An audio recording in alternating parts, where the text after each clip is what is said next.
are putting together our sight tape today.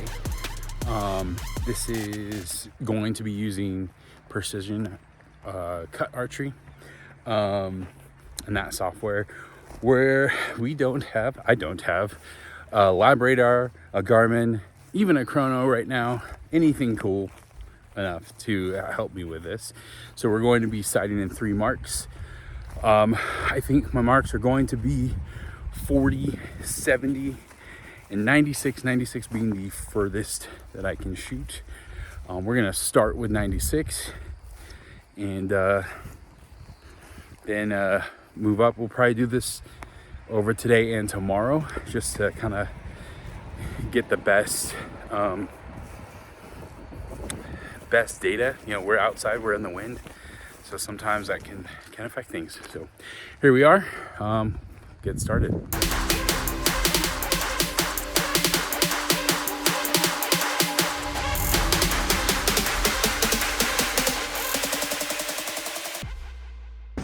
An old sight tape.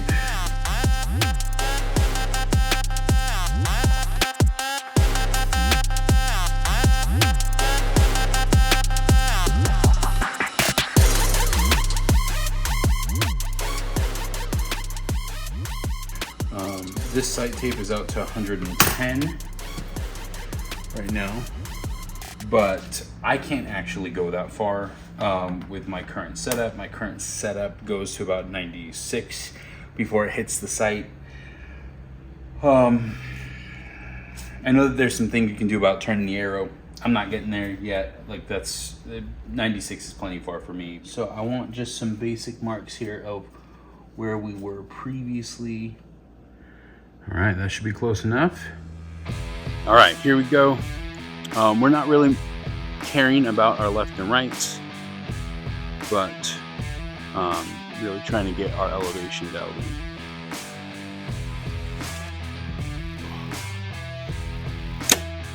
Oops, where that one hit. Those last 2 hit basically right next to each other.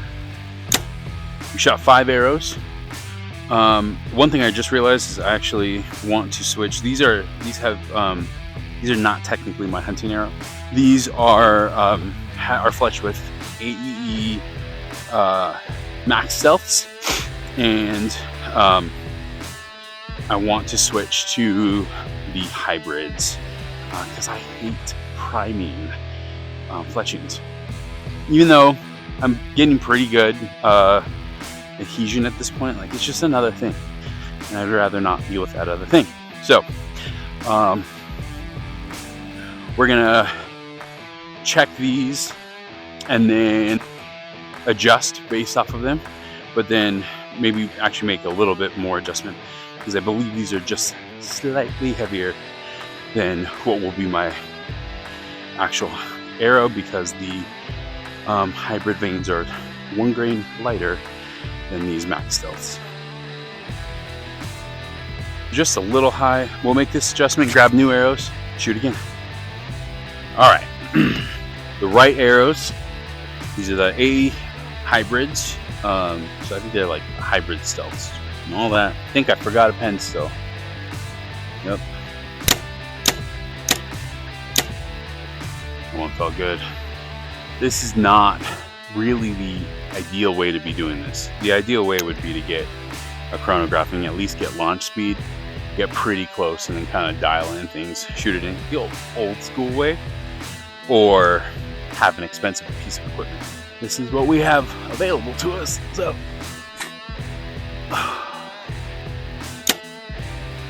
some of those felt good.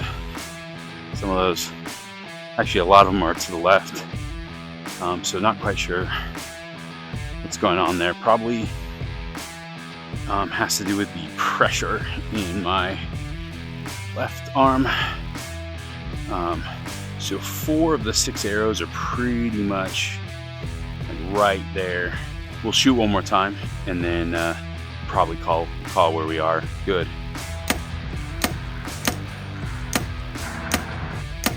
You know, it's not like I don't shoot a lot of arrows here and there, so it's kind of crazy to me that, like, all the shaking stuff like that, you know, I'm shooting this a couple days after an accident we got into. So I don't know if that's playing into it, but man, I definitely feel tired today. As I pull back, it's just like, feels like a lot of shaking while making these shots. 5 arrows on target, 2 are close, the others are just way off. So I originally said that we'd shoot these and then shoot this again tomorrow. I just changed my mind. Based off of how I'm shooting, I don't know that that's going to drastically change. And just thinking through, so we've shot 12 arrows at 96. I think I'm going to instead look to now move up to 70, get our shot. I need to grab a pen, draw our line where we are right now, and just get sight tapes printed with Precision Cut. You can kind of make adjustments, and you can have it print out kind of ones that are within I want to say 100th of each other, and so kind of fine tune that way. That's probably going to end up being the better route for me at this point. So yeah, let's go do 70. All right, here we are, 70 yards. It's gotten a little windy, so let's see how this. I had to stop earlier to help the kiddos.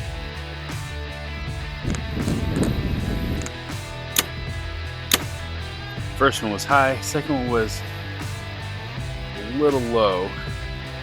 Good break, pretty much right on. We might have to call this. Like, this is significant winds.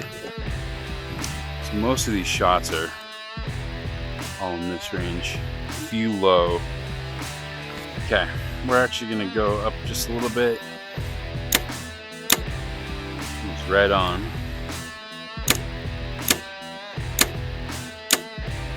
That's 4 on the line right now. At least 2 of those felt like pretty good shots, pretty good breaks. I think we'll shoot one more set. On the plus side with these arrows, they're gonna go past 96. So that's something.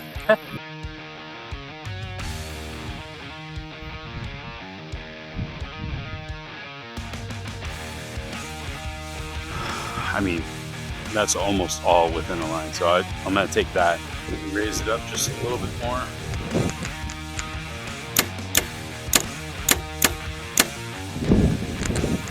This wind is killing me. But I think we might be down. We have 3 good arrows. It'll be our 3rd, 5th, and 6th arrow that we're all pretty much right in the line. So I'm thinking we're probably okay. We're gonna shoot once more from 70. Just see if we can get some of that extra confidence. I think one of the next things that I need to invest in is, at some point, is a chronograph. It would make this a lot faster. Something like a Garmin. The Garmin, I forget what anyway, the Garmin or the Lab Radar are both bigger investments, but I don't know, they might be worth it.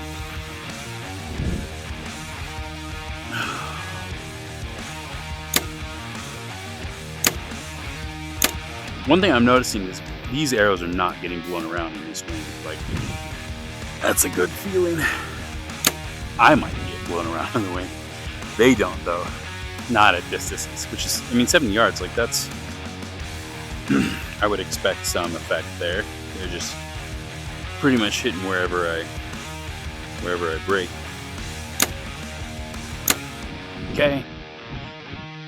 Like I said, we're gonna be happy with this one. After 16 arrows, I don't know that I can put them in a better grouping. All 6. Not grouping. You put them in a better grouping. This is the wind. It's pushing them around. Gotta make our mark.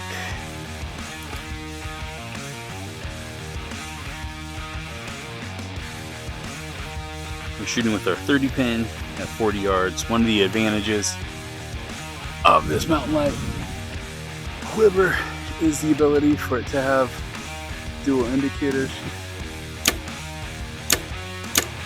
Up just a smidge. At this distance, it's like, what's wind? I forgot. Totally forgot about the wind. Not gonna lie, I'd love to see a little bit tighter group or a little bit more on the tape at this distance. I think we'll keep it where it is right now. We'll shoot again.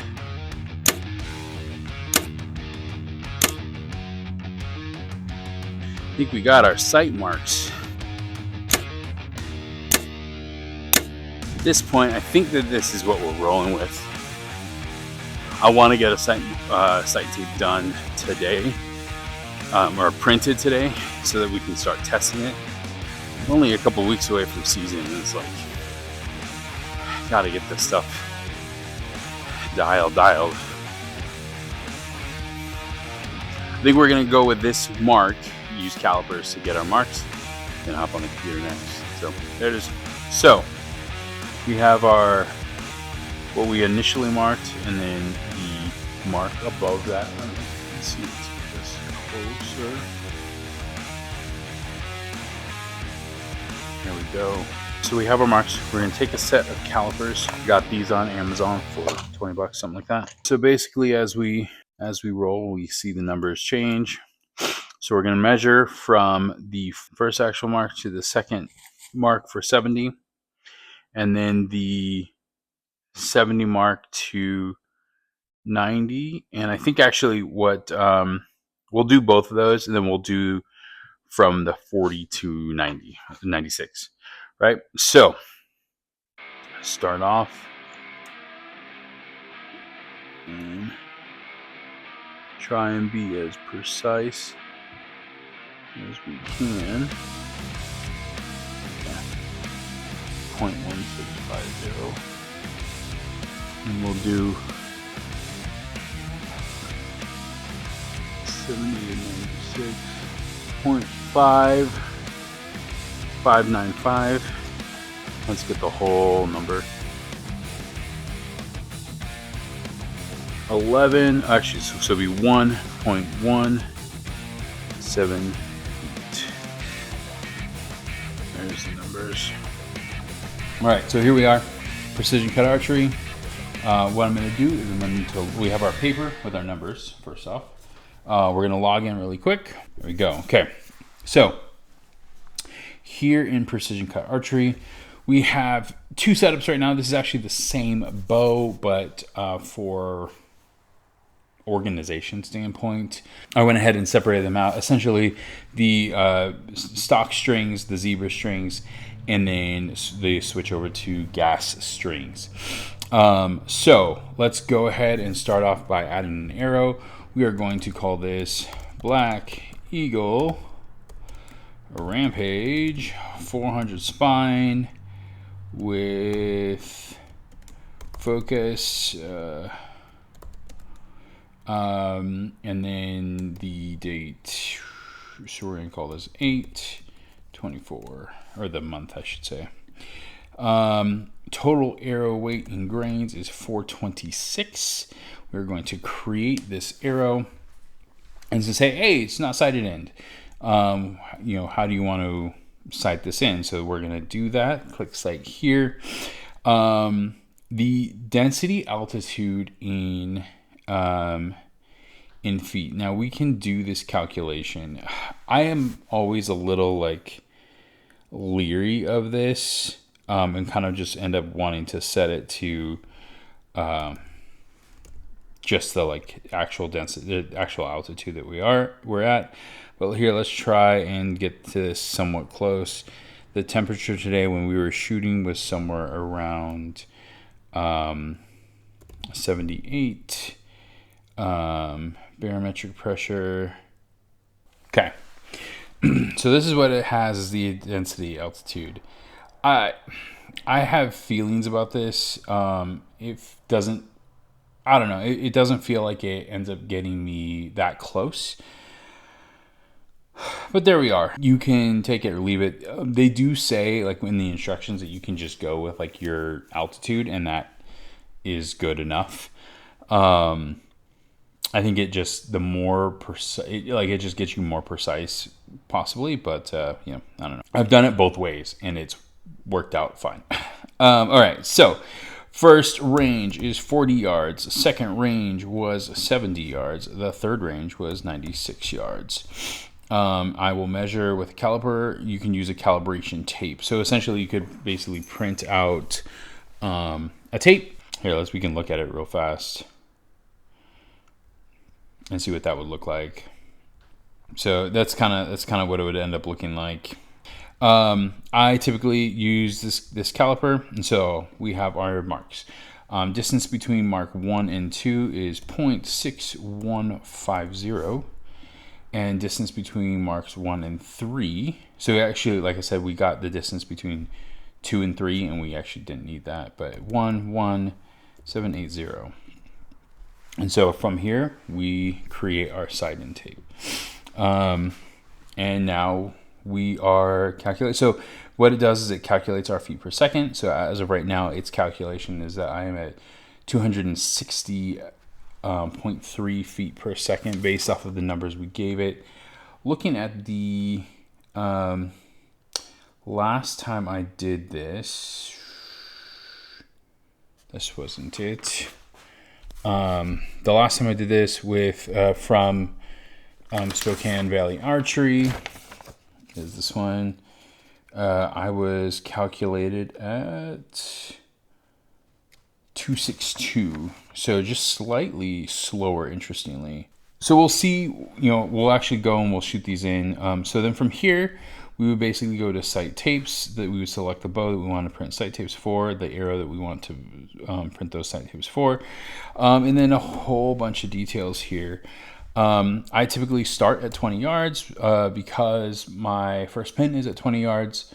And actually, at this point, I could probably start that at 30.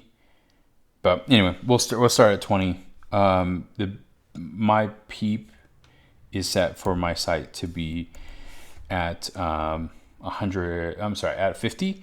So that's typically what I line up as far as that like mark goes, and then kind of everything else gets put in around it. Sight tape settings. There's a lot that you can play with here. I actually try not to play with all that much. I do like my numbers to be blue, and then the 10 marks to be blue, and the 5s to be orange, 1s to be black. That seems to work pretty well for me. This is new, this highlight setting. Yeah, you can actually change this to be different for different colors. I kind of actually think this is cool. So I'm not going to do anything from any significant thing from up to 50, and then because I pins up to there, but then from 50 on, I think I'll do pink, orange, blue, green, purple, and yellow. From here we can we got to do the compute marks. So that's kind of what it's going to look like once it prints out. I also drop off the first number.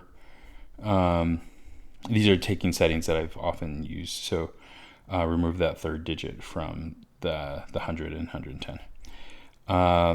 There we go. We'll print this out. This is what it's going to look like when we print it out. And yeah, we'll start testing it tomorrow. One other thing that you can do, I actually forgot to mention this. Yes, okay, so this is side end tapes. So this is actually what we want. We want the side end tapes. So I'll actually do this one instead. It's going to give us a slightly different tapes. So the first one is just 3 of the same. And this one is 5 different ones. And so I'll start off with the middle one, which is what we actually sided in with, and then it kind of adjust around if we end up feeling like one is the middle one is actually not quite on. So there we go. Hope that helps walking through how we would go through setting up a sight tape. Last thing is you start dialing things in, make any small adjustments you need to recalibrate, and then make sure to punch those in. before you head off to go hunting. You start off with this middle one.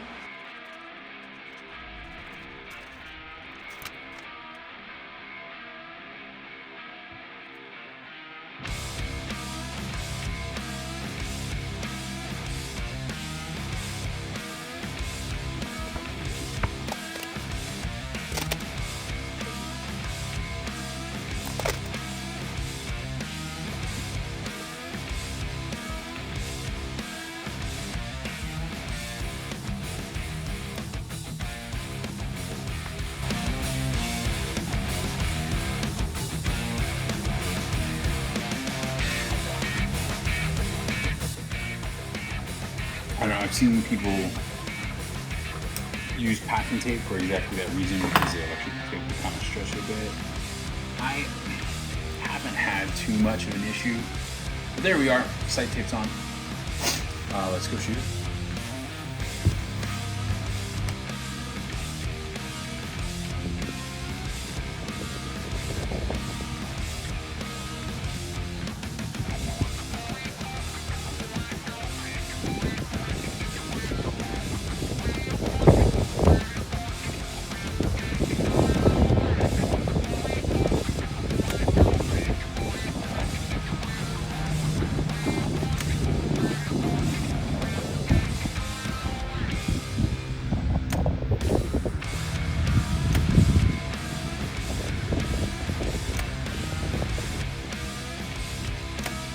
Honestly pretty happy with these shots.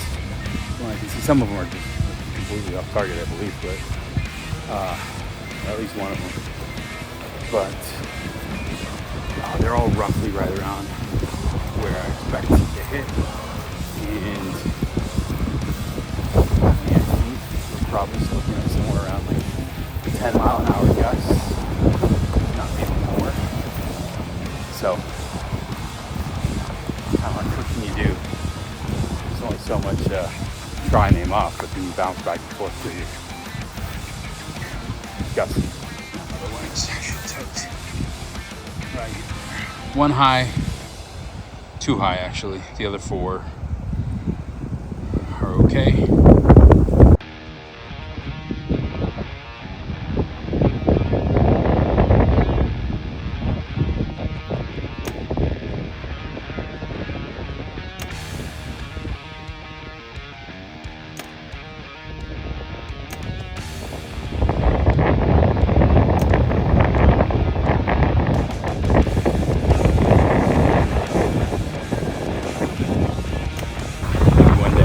Figure out how to deal with that better. It's hard for me to work with. Everything's low. I'm not quite sure what to make of that.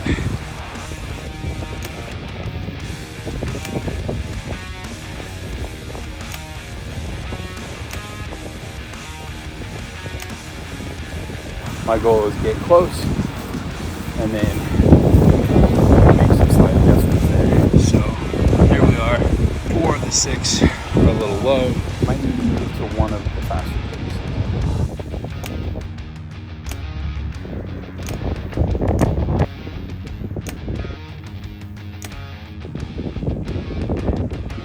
Just like we've talked about, this isn't a day to make changes. This is a day to shoot it in, make sure we're close. Shoot again probably tomorrow and see where we land. This is how I have gone about making sight tapes. If you have something like a chronograph or a lab radar or a Garmin, it's going to make this a lot easier. Now you have to be really careful with the Garmin. You have to shoot those really close to those things. I would not choose that as my option for this. Scare the snot out of me. But here it is. That's how you make a sight tape with Precision Cut Archery. The very, very cheap way. It really just depends on how well you can shoot. So hope that helped. Next time.